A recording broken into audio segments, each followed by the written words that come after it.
Is it your perspective that the Christian worldview is in fact the objective truth of the matter? Yes. Huh. But there's always that factor of we're human beings, we've all had different experiences, we all come from different backgrounds, and that's where your bias really lies. So you actually do have somewhat of a course of action to take if you discovered that you don't have a good reason for thinking Christianity is true, including the morality aspect of it, it sounds like. Yeah. I hadn't thought of it that way. I want to find the link in this chart of yours that is the one that they're all dependent on the most. And it sounds like it's the Bible and the infallibility of it. Absolutely.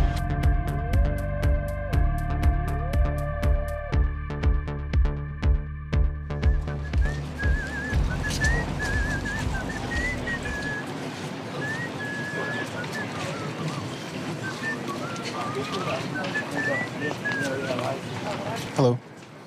Would either one of you be interested in doing a short interview? Oh, no, thank you. No? Okay. Hey. Hey. What's up, my brother? You doing good?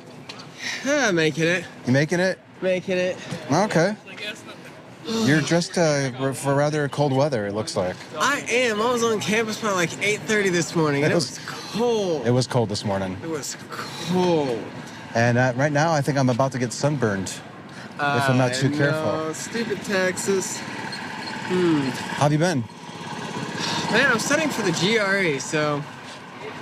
What is that, a master's program stuff? Yeah, any postdoctorate work you want to do, you pretty much need a GRE from anywhere. Ah, okay. To go anywhere. So yeah, it takes... I haven't done math in 5 years, and you've got 2 minutes to solve a problem, which isn't really about math, it's about logical reasoning. You should be pretty good at that, from what I remember from our conversation. Yeah, it's just taking a little bit to restart things in my brain. Yeah. That's what I was always wondering, like, if I had to take a GRE or like an entrance to a university, I probably wouldn't do very well on it, just because those concepts are so foreign to me now. They're starting to play around with how you need them. Brown actually just ditched needing the GRE.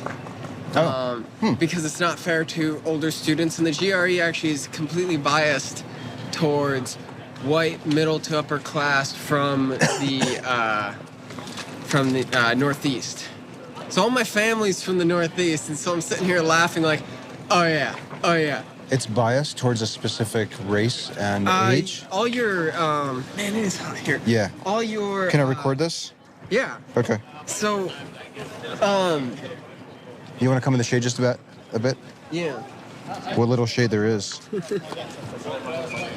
So when I was talking with the guys, some of the people about the GRE, professors here, I won't mention any names or positions, they were talking about how the GRE is biased towards that. You've got all the Ivy League schools up in the Northeast.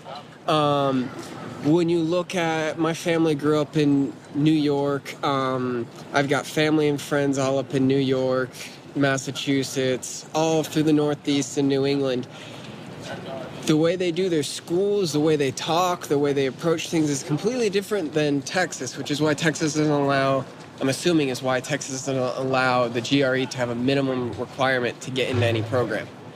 So I have to take the GRE for my program, but there's no minimum that UTSA can put on my you just have to entrance. take it. Right. It doesn't matter how you perform on it. For Texas. For other schools, yes. For Texas, no. My friend, she did it for the military, for the Army, she had to get a 300. Okay. But that's the military. Texas does not allow the GRE to have a minimum score because it is biased in favor of those who grew up in Northeast United States, particularly white, middle class, and upper class, who get schooled differently. There's a very big difference in how schooling is done up there to down Is that why here. you think that it's biased? Oh, it definitely is, because as soon as I start going through things, I'm like, this is stuff we would never talk about down here. Do you have an example? Some of this practice, especially I don't have any of the books with me, the practice test exams for the verbal reasoning, just some of the subjects. It's like, okay, yeah, I learned some of this. Not that you have to know. It's not like you have to know this. It's about breaking these things down. But how you break a lot of these reasoning questions down in logic It's just not something that's applied for down here in Texas. Would you have an example? It's hard to do because I grew up, I spent a few years in Pennsylvania growing up. Like I said, all my family's from the Northeast. We've got a lot of family friends from the Northeast. I was homeschooled, so I don't have the public school perception of how they grew up. I had cousins and all that who went through it. Obviously make friends here. But I do know some, and I'm just laughing like, oh yeah, this is definitely the way the test structure is approached, especially with verbal dictation. You just think about the difference between how the North says stuff and the South says stuff. The types of words we use? Yes, the way we structure sentences and words we use does vary by region. And there's a very big difference between how we use structure and language down here compared to up there. And it goes beyond just like the word use of y'all. Y'all is such a minor It little seems like thing. many people are actually using that word. I've noticed even in California they use it. It's getting to be around there a whole lot more. And we love to pick at like y'all, soda versus pop, or down here we just call everything Dr. Pepper. We do? I don't call Some it that. people. All right. Well, let me ask you, is there such a thing as an unbiased exam? No, absolutely not. Absolutely not. There's always a bias present because everything we do to be human is to make assumptions. And every single one of those assumptions is a bias that we make. Actually, I was doing creative writing on this last night and talking about it. We always have to make some form of judgment in order to make an action. So for me to literally decide to walk out of the McKinley Humanities building and come through the student union versus coming down these stairs, I had to make a judgment assumption. And that is technically a bias. I chose because I wanted those bathrooms versus walking down to these bathrooms because the main bathrooms on that floor were full for the guys. So I decided to come knowing the student union would have more open stalls than going down here and going to the student union over here on my way out. So I had my assumption as to where traffic would be by watching different things and patterns and being here long enough that I made my choice coming from my bias of being here and knowing the different traffic flows that happen, or from what I perceive as the different traffic flows that happen at this current time. When we first talked, I think we were talking about truth being objective, Yes. regardless of maybe your upbringing or anything, or where you happen to be standing. We had that Right. wonderful example, right? Yes. And I guess what I'm wondering here is, do you think that, you said something like, there's always a bias present, and I'm wondering, and maybe this could be the last question because I want to move on to other people too, but do you think that there are certain subjects that are more prone to bias being a factor? Like, I'm wondering about a math test. Okay, anthropology is a good thing here because anthropology in study, when you go and study a different culture, say you're going down to the Amazon, it's a classic example. You go down there, you study them, you're already coming from your culture as a bias. And then you have to try and break that down to understand them and what everything means for them. And what anthropologists do when they write their ethnographies about these people, be it in the Amazon or be actually even here in the US, where most anthropological work is done, is they have to recognize their bias and show as best as they can that they've gotten past it, but also recognize how it affects how they view. So anthropology recognizes it, accepts it, and does its best to work with it. Now, when you're working with a quantitative factor of math, we have less of an ability to have a bias. Now, I'm sure we don't usually just do high-level math for absolutely no reason. We're always trying to prove something. When you're in the physics department, you have a bias to how you actually think something is. That's called your hypothesis. In a way that is a bias. And so when you go to prove your hypothesis with math or science, something quantitative, you're already kind of stating your bias, and you're trying to look for, you think A plus B will equal C. By saying you're starting at A and you believe C, that is stating your bias. But in this case, your bias can be tested by other people without that same bias. And every single time anyone does any work where it's peer-reviewed, that's the goal, is to help remove bias and actually say, yes, this is a standardized claim. Yeah, or, yes, this is something that can be backed up and believed and recognized despite there always being a bias.